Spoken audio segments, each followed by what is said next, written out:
Hello guys, mga mommies and friends, this is Mami Julie again, and bibigyan ko na naman kayo ng another tips regarding sa freelancing.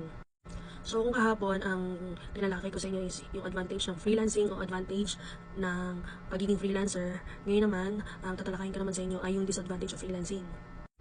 Pero bago tayo umpisa, disclaimer lang, hindi po ako expert sa larang ito. Ang may share ko lang sa inyo yung experience ko bilang isang freelancer. Number 1, unsteady income. So kapag ikaw ay isang freelancer, hindi mo alam kung hanggang kailan yung magiging trabaho mo. Hindi kagaya sa corporate na kapag ikaw ay natanggap at na-accept ng isang company, meron kang kontrata. So sa kontrata mag-start ka as training and then probationary, plus na probationary, magiging regular ka. So pag regular ka, ibig sabihin hanggang kung kailan gusto mong mag-work, pwede ka mag-work. Hanggang kailan may trabaho ka.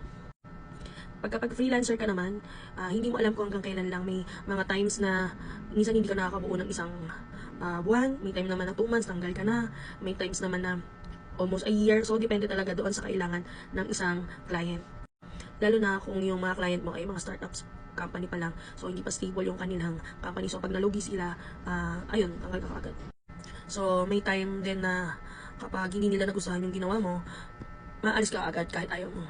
So, kaya ina-advise ko sa inyo, habang may work kayo, o habang nag-freelance kayo, huwag kayo papayag na isa lang yung client nyo hanggang kaya nyo kumuha ng client hanggang 1, 2, or 3, basta kaya nyo magbigay ng magandang output sa client nyo go. Kasi may mga times talaga na hindi nagtatagal yung ibang client. So, dapat lagi kayong may backup. At dapat hindi lang isa yung niche nyo. Mas maganda kung may 2 o 3 kayong alam para in case sa mga job postings, hindi lang sa isa kayo nakafocus. Pwede pa kayo mag-apply sa mga ibang job post. Number 2, no benefits. So, dito sa freelancing, walang benefits. Usually hindi nagbibigay si client ng mga benefits kagaya na nakagawian natin sa corporate. Diba sa corporate may SSS, may pag-ibig, minsan kapag maganda pa yung company mo, binibigyan ka pa ng health insurance, ng health card. Dito sa freelance, kung maganda naman yung income mo, so mag-voluntarily ka na magkaroon ng SSS. Pero may mga client naman na generous, minsan nagbibigay sila ng pang-health card mo. So wala ring holiday dito. Usually kasi sa Pilipinas lang naman may merong pinakamaraming holiday talaga. Unlike dito sa freelance, konting-konti lang yung holiday. Usually yung mga holiday na meron tayo dito, laging may pasok kapag freelancer ka. So kagaya nga nasabi ko sa inyo, ulitin ko lang din kagaya nung sa number 1, kung marami naman na kayong clients o maganda yung kitaan nyo ngayon sa freelancing, since walang benefits, mas maganda na kayo na lang yung voluntarily na maghulog ng inyong mga SSS. At isa pa, magkaroon kayo ng time na ang backup nyo, may backup kayo yung kunyari business, kasi kaya na sabi natin dito sa freelancing, wala talagang kasiguraduhan kung hanggang kailan yung mga client na meron kayo.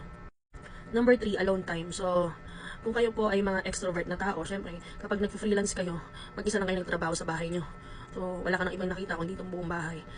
So, wala ka ng time para makipag-tsikahan doon sa mga tao. Kasi nga naman, sa corporate, di ba, pagkatapos ng trabaho, pwede mong maging, sa trabaho, pwede kayong umalis ng mga ka-office mate mo, kakain kayo sa labas, magkakape kayo. Ngayon, dito, sa freelance, walang ganun. Ikaw magkita sa sarili mo mag-isa. Or isasama mo yung family mo pag sahodan na. So, since ikaw lang mag-isa, so, kagaya nga, sinasabi ko naman nakaraan, dahil nga, kailangan independent ka, ikaw lang mag-isa, ikaw gagawa ng trabaho mo, kung hindi mo alam, ikaw mag-search. So, yun yung disadvantage, walang tutulong sa'yo. In case may mga trabaho hindi mo alam, so ikaw talaga magkukusang maghanap ng sagot sa mga tanong mo. So, sa number 4, lots of paperwork. Ibig sabihin dito, kasi nga naman, ang freelance ay business. So, syempre, every week, bi-weekly, magsasend ka ng invoice or mga invoices sa mga clients mo para masahuran ka. Ikaw, hindi kagaya pag nasa corporate ka, ang gumagawa ng HR, basta nagtatap ka lang ng yung mga time card, nagtatap ka ng ID mo. So, yung HR na yung gumagawa para sa sahod mo. Ngayon, dahil ikaw ay isang freelancer, ikaw na po yung gagawa ng sarili mong invoice. Usually, ito yung mga outside Upwork. Pero kapag Upwork naman, wala kayong problema kasi may time tracker naman si Upwork. So, kayo yung gagawa. May time tracker naman si Upwork, kasi Upwork na yung bahalang magbigay doon sa client nyo kung magkano ibibigay yung sahod sa inyo. Usually, kung gusto mo magkaroon ng kontrata sa client mo, ikaw din yung magpapasign nun sa client mo. Pero, ginagawa rin naman ng client yun minsan. So, ayun. Yun nakakapag-consume ng oras. Yung mga ganito. So, umpisa lang naman. Tsaka, weekly yung sa invoices ng trabaho mo.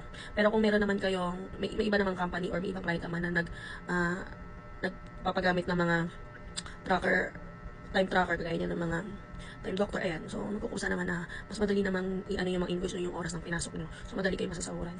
So, last, number 5, ups and downs. So, syempre, kagaya din para siyang yung number 1 ang steady income. Sa freelance, kapag freelancer ka at ang client mo merong may mga pinagdadaanan sa business na, syempre kasama ka doon, lalo na kung hanggang ngayon nagtatrabaho pa rin sa kabila na hindi ganun stable yung kanyang business. So, mararamdaman mo. Mismo ikaw mararamdaman mo, hindi kagaya pag ikaw ay nasa corporate, basta trabaho ka ng trabaho hanggang sa kaya kang pasahurin ng company na pinapasukan mo, okay lang. Kaya habang may client tayo, so may ups and downs, so kailangan alam natin kung paano natin mabudgetin yung mga sinasahod natin at alam natin kung saan natin gagamitin yun at ano pa yung mga backup na pwede natin gawin bilang freelancer. So ayun lang, para sa mga susunod na video, i-follow nyo lang ako sa marami pang tips na ibibigay ko tungkol sa pag-freelance. So salamat guys, and God bless you all.